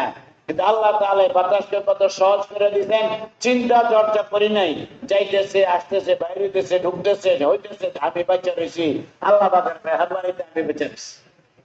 এইটা সহজ করে দিচ্ছেন। যেরকম বলে এরকম আল্লাহর ওলি হবা, আল্লাহ পাকের প্রিয় বান্দা প্রত্যেকটা মুমিন মুসলমানের জন্য ফরজ, সেটা আল্লাহ পাকের ব্যবস্থা অতি সহজ করে দিচ্ছেন। যেমন বলছেন যে আল্লাহর ওলি হওয়ার জন্য কোরআনে কারীমের সূরা ইউনূসের আয়াতের দ্বারা এগুলো প্রমাণিত হয় যে আপনার যে আছে কি কয় ইন আউলিয়া ইল্লাল মুত্তাকুন আল্লাযীনা আমানু ওয়া কানু ইয়াত্তাকুন, বলছেন যে আপনার আল্লাহ পাকের ওলি হইলো, আল্লাহর প্রিয় বান্দা হইলো কারা? যারা নাকি আপনার মুত্তাকি। বলেছে এই আল্লাহর ওলি হওয়ার জন্য দুইটা জিনিস দরকার, আল্লাযীনা আমানু, যারা ঈমান আনে, আরেকটা হলো তাকওয়া অর্জন করে। তাকওয়া আরবি শব্দ, বলে ঈমানটা আমাদের সবার আছে। হাসানা ভাই কি বলে আলহামদুলিল্লাহ, পাক আমাদের কোন সদ ঈমান দিয়ে দিবেন না। কলমা পড়ছি না আমরা, আমরা তো বলছি লা ইলাহা ইল্লাল্লাহ মুহাম্মাদুর রাসূলুল্লাহ সাল্লাল্লাহু আলাইহি ওয়াসাল্লাম। বাস এই কলমার অর্থটা মনে প্রাণে বসে আমি মুমিন হয়ে গেছি, ঈমানওয়ালা হয়ে গেছি। তো একটা জিনিস হয়ে গেছে, আর একটা জিনিস বাকি আছে, যেটাকে তাকওয়া। তাকওয়ার অর্থ, সহজ অর্থ হচ্ছে যে ভালো কাজগুলি, জীবনের ভালো ভালো কাজগুলি সব নবীজির সুন্নত মতো করার চেষ্টা করা,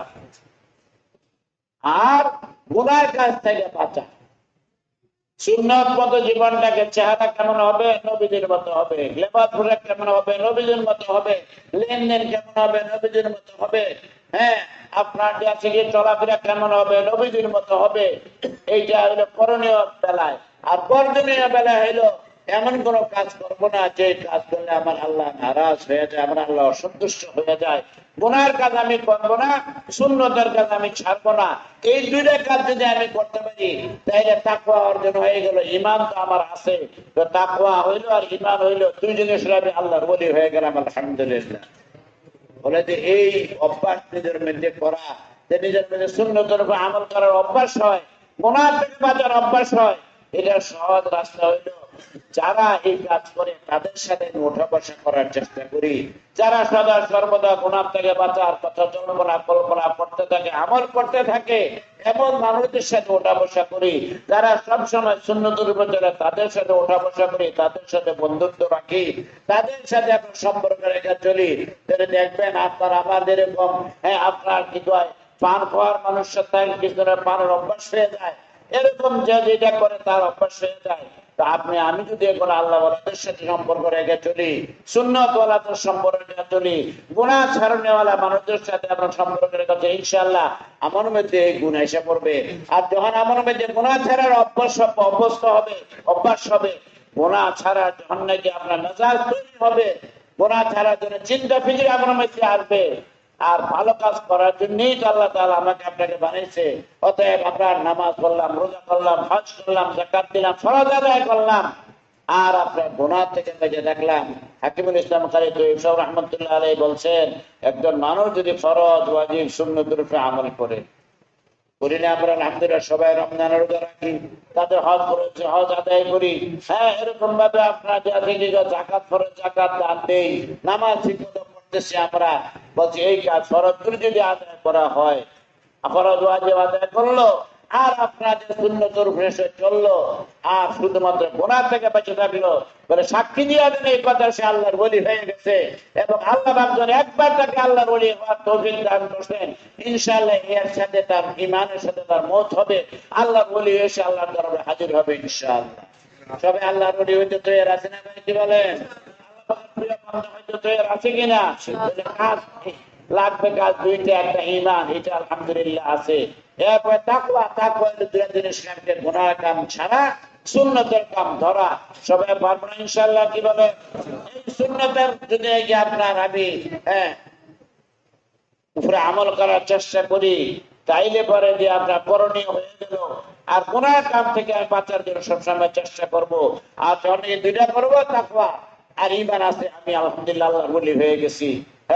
দোয়া করেন সবাই, আল্লাহ পাক করুণাওয়ালা সন্ন্যাওয়ালা আমাদের সবাইকে আল্লাহর ওলি হিসেবে দুনিয়াতে বাঁচবার, আল্লাহর ওলি হিসেবে মরবার, আল্লাহর ওলি হিসেবে আল্লাহর দরবারে হাজির হওয়ার তৌফিক দান করার সহযোগিতা না। আমিন। আমি যখন নিজের চেহারা সুরতকে রাসূলুল্লাহ সাল্লাল্লাহু আলাইহি ওয়াসাল্লাম চেহারা সুরত মতো বানানোর চেষ্টা করব, তাহলে এর দ্বারা আমার কবর, হাসর সব জায়গাতে আমার রাস্তা আসান হয়ে যাবে। বলে যে কবরে যখন যে মানুষদেরকে হাজির করা রেখে আসাই, আমরা আমাদের লাশকে রেখে আসি, তখন ফেরেশতারা এসে কয়টা সুয়াল করে? তিনটা সুয়াল করে।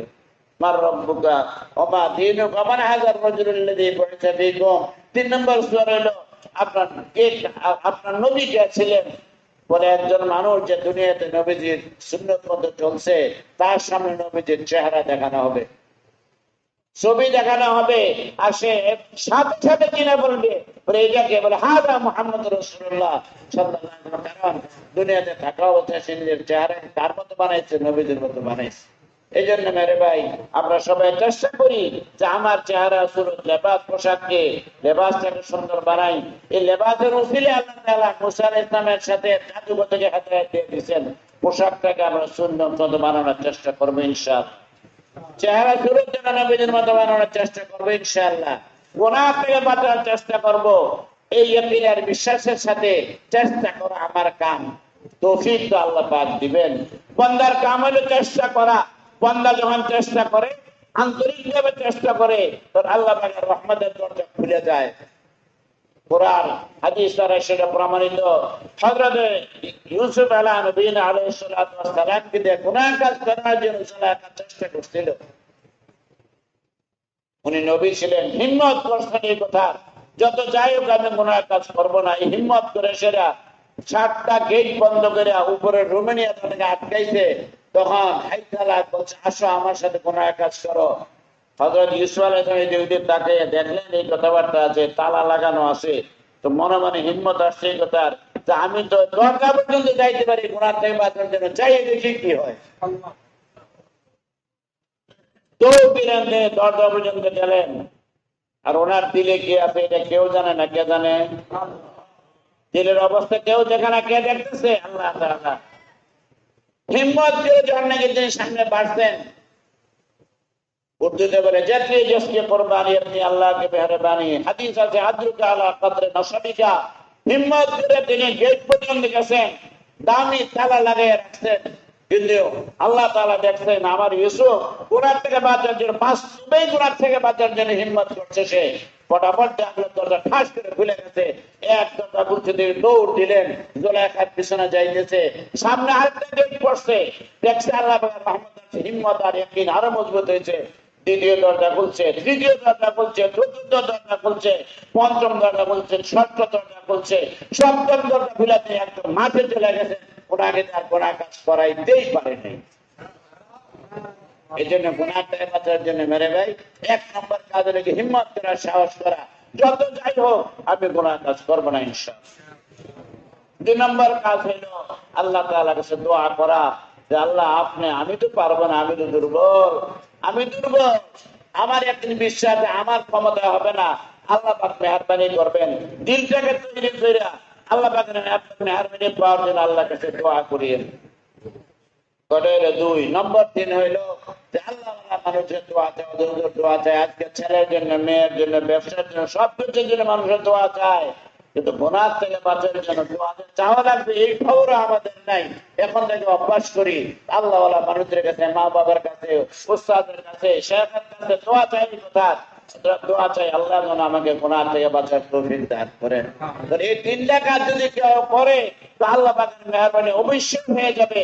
আল্লাহ তাআলা নিজেই বলছেন এই কথাবার্তা, তুমি হিম্মত করে দেখো কি হয়। পরিষ্কার হাদিস, হাদিসে বলছে আনা ইনদাল্লাহি আবদি, আমার বান্দা আমার প্রতি ধারণা রাখবে, আমি তার সাথে মুআমালা করব।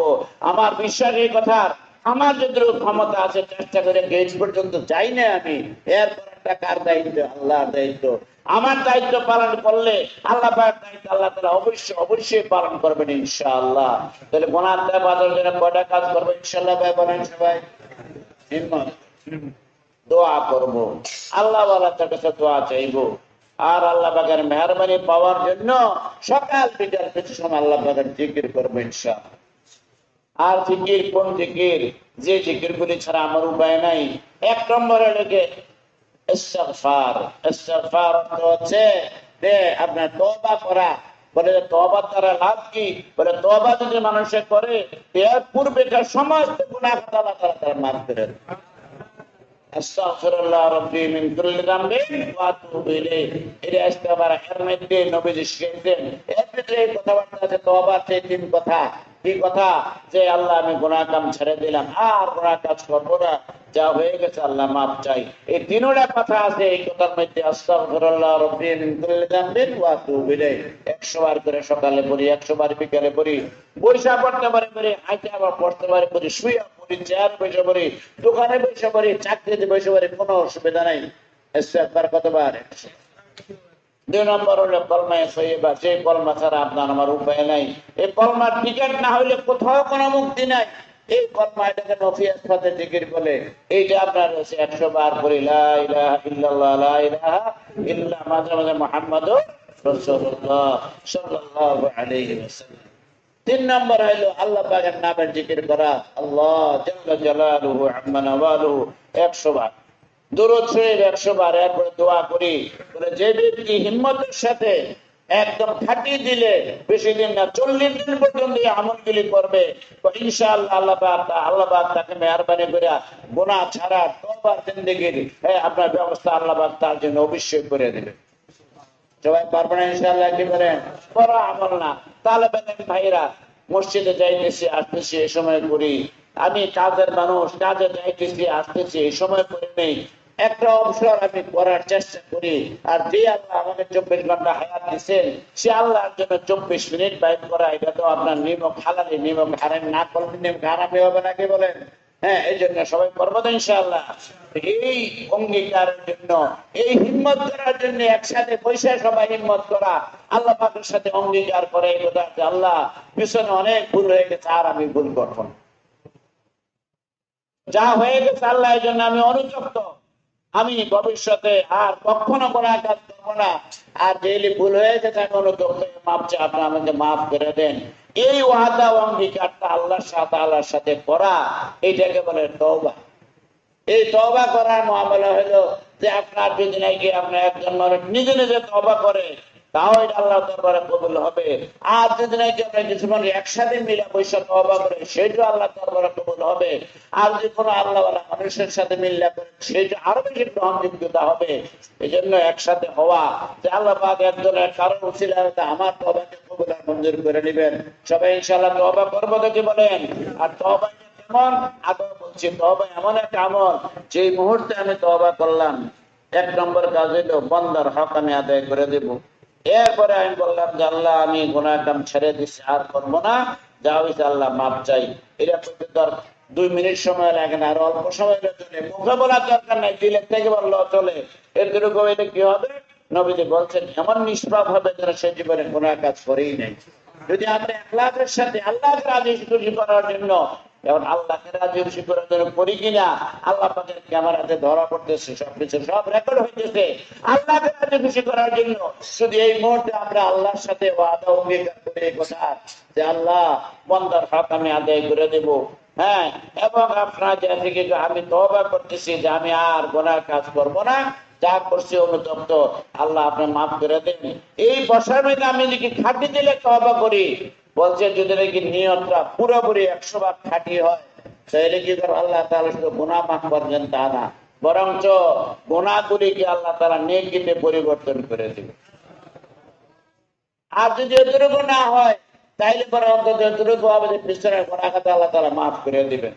আর প্রত্যেকে নিজের পছন্দের, নিজের সাথে আপনার যাতে মুনাসাবাতে মনের মিল করে এমন করে আলেম দ্বীনের সাথে সম্পর্ক রেখে চলেন, অন্যান্য করে আলেম দ্বীনকে মুরব্বি মেনে চলেন। হ্যাঁ, বলছে এই কথাবার্তা যখনই আল্লাহকে রাজি খুশি করার জন্য কোন আলেমে দ্বীনের সাথে মানুষের সম্পর্ক কায়েম করে, ওই সময় থেকে আল্লাহ পাকের রহমতের দরজা তার জন্য খুলে যায়। এই জন্য প্রত্যেকে যার যার সাথে কোন আশীর্বাদ মনে মিল করে কোন আল্লাহওয়ালার সাথে সম্পর্ক রেখে চলার চেষ্টা করেন। হাজার ফেতনা ফাসাদের জামানার মধ্যেও আপনার আকীদা সহি রাখার জন্য, ঈমান সহি রাখার জন্য আল্লাহওয়ালা মানুষদের, হক্কানি আলেমদের সাথে ওঠা বসার বিকল্প আর কোনো কিছু নাই। বাকি আল্লাহওয়ালা আলেম তারা, তাদের চিনাদের বলতে যাদের কাছে সহি কোরআন হাদিসের সহি ইলম আছে, ইলম মোতাবেক যাদের আমল আছে, যাদের ব্যক্তিগত জীবনে, পারিবারিক জীবনে, সামাজিক জীবনে সুন্নাত শরীয়তের পাবন্দির নমুনা আছে, আর যারা এরকম ভাবে অন্য কারোর কাছ থেকে নিজে আপনার সুন্নাত শরীয়তের এরকম গোনা ছাড়া ট্রেনিং গ্রহণ করেছেন, অনুমতি গ্রহণ করেছেন, এমন ব্যক্তি, এটা দুনিয়ার মানুষ বুঝে। ডাক্তার কার কাছে যায় মানুষে চাই না, শূন্য বুঝা শূন্য আমার এই ব্যাপারে চিকিৎসা করলে কোন প্রফেসরের কাছে গেলে ভালো হবে, শরীরের চিকিৎসার জন্য তাহকিক করে ডাক্তারের কাছে যাই, আমার আত্মার চিকিৎসার জন্য এরকম তাহকিক করে কোনো হক্কানি আলেমের কাছে যাই। এমন মানুষ যিনি নিজে গুনাহ ছাড়ার ফিকির আছেন সব সময়, যিনি সুন্নতের অনুসরণ করেন, যিনি আপনার কোন আল্লাহওয়ালার সাথে সম্পর্ক রাখা, তাজা সম্পর্ক রাখা চলেন। অনেকে এমন আছেন যে সম্পর্ক ছিল 10 বছর আগে, মাঝখান দিয়ে আর নাই। যে ডাক্তারের 10 বছর স্টাডি হয়ে যায়, সেই ডাক্তারের কাছে মানুষ যায় না, আমিও যাব না। আমি চলবো এমন আলেমদের সাথে যারা এই ফিকিরমান, যারা এই নিয়ে চলে, যাদের ফিকির এইটা আছে, যাদের আমল এইটা আছে, তাদের সহি ইলম আছে, তাদের সহি আমল আছে, এমন মানুষদের সাথে ইনশাআল্লাহ আমরা চলাফেরা করবো। সবাই হিম্মত করবো তো ইনশাআল্লাহ। কি বলে? ছোট মানুষের চিকিৎসার দরকার, বড় মানুষের দরকার, বুড়া মানুষের দরকার, সকল মানুষের দরকার। আর সবচেয়ে বড় কথাবার্তা হইলো যে তওবার জিন্দেগি বানাই। যখনই কোন আল্লাহর সাথে সম্পর্ক রেখে চলবো আমি, তাহলে 1 নম্বরে তো খাঁটি নিয়ত হইলে পরে দিয়া আল্লাহ তাআলা আমাকে নিজেকে গুনাহ থেকে বাঁচার অভ্যস্ত বানিয়ে দেবেন ইনশাআল্লাহ। বলে এতটুকু যে না হয়, এতটুকু হবে ইনশাআল্লাহ। কোন আল্লাহওয়ালাদের সাথে সম্পর্ক রেখে চললে গুনাহ হওয়ার সাথে সাথে অন্তত তওবা করা নসিব হয়ে যাবে ইনশাআল্লাহ। আল্লাহ তাআলা আমি বলনেওয়ালা শুননেওয়ালা আমাদের সবাইকে এই দৌলত নসিব করেন, সবাই বলেন আমিন। আমরা যা বলতে চাইলাম সেটা হলো আল্লাহ পাক যেখানে উসিলাতে মাফ করবেন, উসিলা ধরার জন্য চেষ্টা করি। হ্যাঁ, আল্লাহর মেহেরবানি মাফ করবেন, আল্লাহ পাকের মেহেরবানি পাওয়ার জন্য চেষ্টা করি। আল্লাহ পাকের মেহেরবানি পাওয়ার রাস্তা হলো আল্লাহ পাকের মেহেরবানি যারা পাইছেন, আল্লাহ পাকের মেহেরবানি পাওয়ার যাদের ফিকির চিন্তা আছে, তাদের সাথে ওঠা বসা করে ইনশাআল্লাহ। আল্লাহ তাআলা বলনেওয়ালা শুননেওয়ালা আমাদের সবাইকে তৌফিক দান করে, সবাই বলেন আমিন। এখন আমরা তওবার নিয়তে সবাই এই তওবার কালেমা ইস্তিগফার এটা পড়বো। আর প্রত্যেকে নিয়ত করবে এই কথা যে আমি তওবার নিয়তে পড়তেছি, যে এবং নিয়ত করতেছি এই কথা আমি গুনাহটা মাফ করব না। যা হয়েছে তার জন্য আমি অনুতপ্ত, আল্লাহ মাফ চাই। এই নিয়তে ইনশাআল্লাহ করব। আর আপনার যার সাথে যার মুনাসাবাত মনের মিল করে ব্যক্তিগত ভাবে সম্পর্ক কায়েম আপনার কইরা কথাবার্তা বইলে কোন আল্লাহর ওলি হাতে হাত দিয়ে বায়াত হয়ে যায়, তাইলে পরে এইটাও আমার নাজাত রুসিলা হবে ইনশাআল্লাহ। কোরআনে কারীমের মধ্যে আসছে, সূরা ফাতিহার মধ্যে আল্লাহ তাআলা বলছেন ইয়াদুল্লাহ ফাওকা আইদিহিম, যে যারা নাকি আল্লাহর মহব্বতে কোন আল্লাহর ওলির হাতে হাত দিয়ে তওবা করে, বলে যে তাদের হাতের নবীদের হাতের সাথে, নবীদের হাতে হাত দিয়ে সাহাবায়ে কেরাম তওবা করতেন। আর নবীর উত্তরসূরি যারা হক্কানি উলামায়ে কেরাম, তাদের হাতে হাত দিয়ে যারা তওবা করবে, বলে যে আল্লাহ পাকের হাত তাদের হাতের সাথে আছে। আর যে ব্যক্তির হাত আল্লাহ পাকের হাতের সাথে মিলল, বলে যে তার তওবা ডাইরেক্ট কবুল আর মঞ্জুর হয়ে গেল। কোরআনে কারীম যারা প্রমাণিত বলছেন যে আমি আল্লাহর সাথে বসতে চাই, তাহলে তুমি আল্লাহওয়ালাদের সাথে বসো। আল্লাহর সাথে মহব্বত রাখতে চাই, কোরআনে কারীম বলছে ফাত্তাবিউনি, যে আল্লাহকে মহব্বত করতে চান, আল্লাহর মহব্বত কারণে বান্দাদের সাথে আপনি উঠা বসা করে চলাফেরা করেন। আল্লাহ তাআলা আমাদের সবাইকে সে দৌলত নসিব করে, সবাই বলেন আমিন। সবাই বলেন আস্তাগফিরুল্লাহ রাব্বি, আস্তাগফিরুল্লাহ রাব্বি মিন কুল্লি যামবিন ওয়া আতুবু ইলাইহি, আস্তাগফিরুল্লাহ রাব্বি মিন কুল্লি যামবিন ওয়া আতুবু ইলাইহি, আস্তাগফিরুল্লাহ রাব্বি মিন কুল্লি যামবিন ওয়া আতুবু ইলাইহি, লা হাওলা ওয়া লা قوة إلا بالله العلي العظيم. এই ইস্তেগফারের এই তওবা সর্বোত্তম হইল যে আপনার যে আলেমে দ্বীনের প্রতি আস্থা আছে, মহব্বত আছে, মনের মিল আছে, ওই বুজুর্গের হাতে হাত দিয়ে তওবা করা। আমাদের এখানে আমাদের সাথে সম্পর্ক রাখেন, মহব্বত রাখেন। আমার সামনে বসেছেন মাওলানা মহিউদ্দিন সাহেব, ফরদাবাদী সাহেব আছেন, টাঙ্গাইলের মাওলানা রফিক সাহেব আছেন, আমাদের আরেক দোস্ত আছেন মাওলানা হাসিবুর রহমান, আপনার টাঙ্গাইল সাভার থাকেন, ডালখানগরের শেখ আছেন, আমাদের সবাই মুরব্বী। হ্যাঁ, এইসব হক্কানি উলামায়ে কেরামের সাথে যার সাথে যার মনের মিল করে তার সাথে ব্যক্তিগতভাবে যোগাযোগ করিয়া আপনি তওবা করে নেন, বয়াত হয়ে যান, এবং যে কোনো বুজুর্গের ছায়া মাথা ঘুরে গিয়ে দুনিয়াতে থাকার চেষ্টা করি, কবরও যাওয়ার চেষ্টা করি। আল্লাহ তাআলা আমাদেরকে তৌফিক দান করেন। আবার করেন আস্তাগফিরুল্লাহ রাব্বি মিন কুল্লি যামবিন ওয়া আতুবু ইলাইহি, আস্তাগফিরুল্লাহ রাব্বি মিন কুল্লি যামবিন ওয়া আতুবু ইলাইহি, আস্তাগফিরুল্লাহ রাব্বি মিন কুল্লি যামবিন ওয়া আতুবু ইলাইহি, ওয়া লা হাওলা ওয়া লা قوة إلا بالله العلي العظيم. استغفر الله ربي من كل ذنب وأتوب إليه، استغفر الله ربي من كل ذنب وأتوب إليه، استغفر الله ربي من كل ذنب وأتوب إليه، ولا حول ولا قوة إلا بالله العلي العظيم. لا إله إلا الله، لا إله إلا الله، لا إله إلا الله، لا إله إلا الله، لا إله إلا الله، لا إله إلا الله، لا إله إلا الله، لا إله إلا الله، محمد رسول الله، الله تعالى عليه وسلم.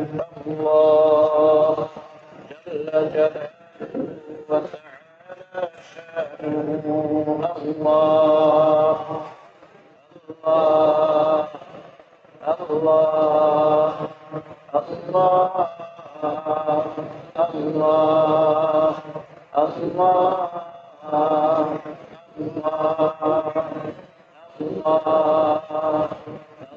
الله الله، لا إله إلا الله، محمد رسول الله، صلى الله عليه وسلم.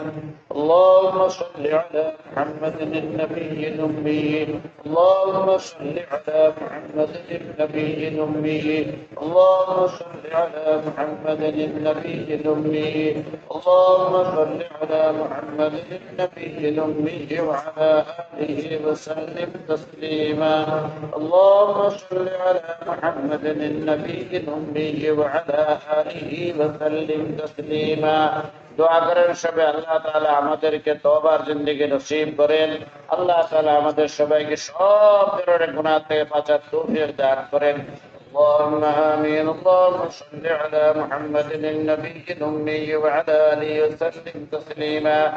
ربنا ظلمنا أنفسنا، ربنا ظلمنا أنفسنا وإن لم تغفر لنا وترحمنا لنكونن من الخاسرين. ربنا آتنا في الدنيا حسنة وفي الآخرة حسنة وقنا عذاب النار. ربنا هب لنا من أزواجنا وذرياتنا قرة أعين واجعلنا للمتقين إماما. رب ارحمهما كما ربياني صغيرا، رب ارحمهما كما ربياني صغيرا. মাবুদ করে আমি তো নিশ্চয় গুনাহগার। ইয়া আল্লাহ, এমন কোন গুনাহ যে গুনাহ করি নাই, সকল গুনাহ কথা স্বীকার করে ইয়া আল্লাহ অঙ্গীকার করতেছি গুনাহর কাজ আর কখনো জীবনে মওত পর্যন্ত একটা গুনাহর কাজ করব না। ইয়া আল্লাহ, যা করে ফেলছি তার জন্য আমি অনুতপ্ত হইয়া মাপ চাইতেছি। ইয়া আল্লাহ, মেহেরবানি করে আপনি আমাদের সবাই তওবাকে আপনি কবুল মঞ্জুর ফরমান। ইয়া আল্লাহ, আপনি আমাদের সবাইকে মাফ করিয়ে দেন। আমাদের আব্বা আম্মা, দাদা দিদি, নানা নানি, শ্বশুর শাশুড়ি, মুরব্বী যারা চলে গেছেন সবাইকে আপনি মাফ করিয়ে দেন। ইয়া আল্লাহ, আমাদের ব্যক্তিগত পরেশানি দূর করিয়ে দেন। আমাদের সবাইকে সব ধরনের গুনাহ কাজ থেকে সদা সর্বদা বেঁচে থাকার তৌফিক দান করেন। ইয়া আল্লাহ গুনাহ থেকে বেঁচে থাকার সদা সর্বদা চিন্তা ফিকির করার, ইয়া আল্লাহ ফিকিরমন্দ হওয়ার জন্য আল্লাহ আপনাদের সবাইকে তৌফিক দান করেন। সুন্নাত শরীয়ত মতো চলার তৌফিক দান করেন। ইয়া আল্লাহ আমাদের ছেলে মেয়েদেরকে, আমাদের দোস্ত আহবাবদেরকে দিনদার পরহেজগার আল্লাহ ওয়ালা বানিয়ে দেন। ইয়া আল্লাহ আমাদের সবার চেহারা সুরতকে লেবাস পোশাককে নবীদের মতো বানাইবার তৌফিক দান করেন। ইয়া আল্লাহ মেহেরবানি করে যারা অভাবগ্রস্ত আছেন অভাব দূর করিয়া দেন, যারা বেকার আছেন তাদের কাজের ব্যবস্থা করিয়া দেন, হালাল রোজগারের আমাদের সবার জন্য ব্যবস্থা করিয়া দেন। ইয়া আল্লাহ আমাদের ছেলে মেয়েদেরকে, আমাদের দোস্ত আহবাবদেরকে দিনদার পরহেজগার আল্লাহ ওয়ালা বানাইয়া দেন। তওবার জিন্দেগি আমাদেরকে নসিব করেন, জিকিরের জিন্দেগি আমাদেরকে নসিব করেন, আপনার মহব্বত আমাদেরকে নসিব করেন। আপনাকে যারা মহব্বত করেন তাদের মহব্বত আমাদেরকে নসিব করেন। যে আমলের দ্বারা আপনার মহব্বত লাভ হয় মাহবুব, সে আমলের মহব্বত আমাদেরকে দান করেন। ইয়া আল্লাহ এখানে বহুত ভাইরা আছেন যারা আপনার মহব্বত শেখার জন্য, সহি ইলমে দ্বীন শেখার জন্য তারা ঘর থেকে বেরিয়ে এসেছেন। ইয়া আল্লাহ গার্জিয়ানরা কত কষ্ট তাকলিফ করে টাকা পয়সা দেয়, ইয়া আল্লাহ মেহেরবানি করে তাদের সবাইকে আল্লাহ ওয়ালা আলিম রব্বানি বানিয়ে দেন। অনেক মুসলমান ভাইরা, অনেক আলেম দ্বীনরা অনেক দূর দূরান্ত থেকে এসেছে। ইয়া আল্লাহ এখানে আল্লাহ আপনার মহব্বতে হাজিরি দেওয়া, আপনার মহব্বতের জন্য লম্বা সময় বসা। আল্লাহ দুনিয়ার অনেকে অনেক কিছু আপনার কাছে চাই, আমরা আপনার কাছে আপনার মহব্বত চাই। মেহেরবানি করে আপনি আমাদেরকে মহব্বতের ভিক্ষা প্রদান করেন। ইয়া আল্লাহ আপনার নবীজির মহব্বত আমাদেরকে দান করেন, সুন্নতের মহব্বত আমাদেরকে দান করেন। ইয়া আল্লাহ মওতের ফিকির আমাদের দিলে আপনি পয়দা করিয়া দেন। ইয়া আল্লাহ মওতের ফিকির আমাদের দিলে আপনি পয়দা করিয়া দেন। সাবধান হওয়ার আমাদেরকে সবাইকে তৌফিক দান করেন। ইয়া আল্লাহ যারা এখানে এসেছেন তাদের সবাইকে তওবার জিন্দেগি দান করেন। তাদের সবাইকে আল্লাহ আপনার ওলি হইয়া দুনিয়াতে থাকার, আল্লাহ আপনার ওলি হইয়া কবরে হাজির হবার আমাদের সবাইকে তৌফিক দান করেন। ইয়া আল্লাহ মেহেরবানি করে আমাদের সবাইকে আল্লাহ সুন্নতের জিন্দেগি দান করেন। ইয়া আল্লাহ কোন না কোন আল্লাহর ওলির সাথে সম্পর্ক রেখে চলার তৌফিক দান করেন। ইয়া আল্লাহ যার সাথে যার মনের মিল হয় এমন কোন আল্লাহর বান্দার হাতে হাত দিয়ে তওবা করার বয়স আমাদেরকে তৌফিক দান করেন।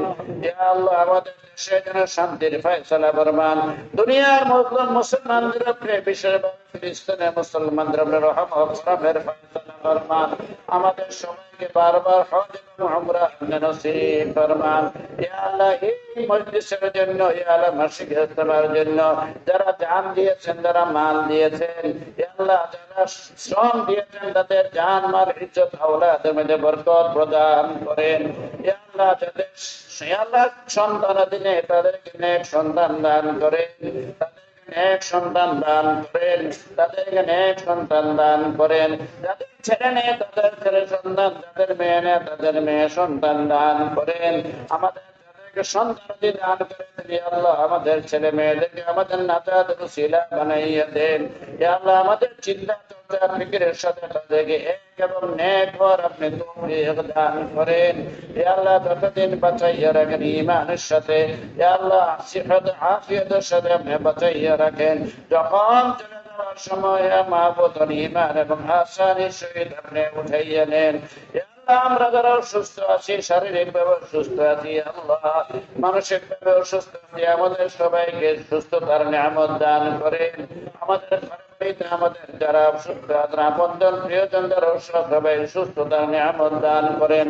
اللهم إنا نسألك من خير ما سألك منه نبيك محمد صلى الله تعالى عليه وسلم، ونعوذ بك من شر ما استعاذ بك منه نبيك محمد صلى الله تعالى عليه وسلم، وأنت المستعان وعليك البلاغ، ولا حول ولا قوة إلا بالله العلي العظيم. سبحان ربك رب العزة عما يصفون، وسلام على المرسلين، والحمد لله رب العالمين.